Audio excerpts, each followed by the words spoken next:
our pupils as children of God.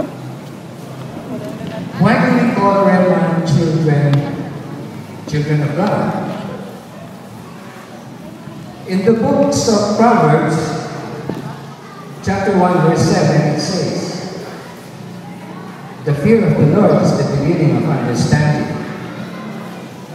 We teach Rema pupils the first step to knowledge. That is the fear of the Lord. This program is more than a graduation program for these children.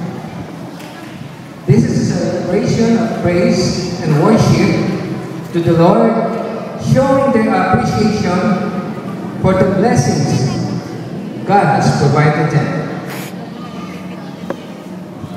To praise and worship God with the dance, we call on the graders performing the dance of creation.